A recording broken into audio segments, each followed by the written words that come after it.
the major problem is that when the mandate was approved on the 5th of October, we estimated we needed a budget of $200 million to conduct the mission, plus another most likely $100 million to conduct the disarmament, demobilization, and reintegration of the Army as called for in the Arusha Peace Agreement, with the very generous pensions that the two sides had negotiated for their troops, who they were incapable of paying for.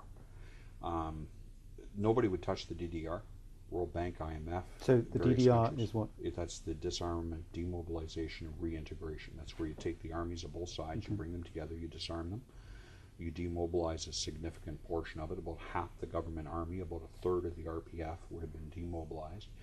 They were to receive pensions, very substantial pensions, and the remainder then are formed into a new integrated national army and reintegrated to their army. So the DDR process is critical in any type of peace process. That was part of Arusha.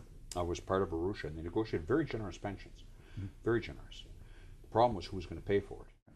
So there's a lot of government soldiers that are going to be demobilized. There's a lot of RPF soldiers that are going to be demobilized.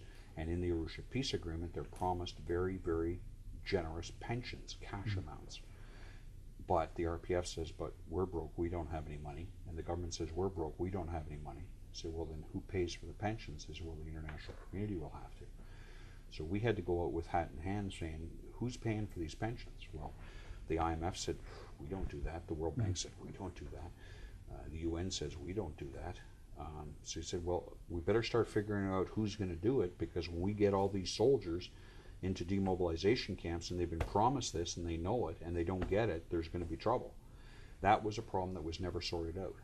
So one of the ironic things about this mission is even if the events of 7 April had not taken place, the whole thing could have collapsed within a month of the broad-based transitional government being formed if that money was not found.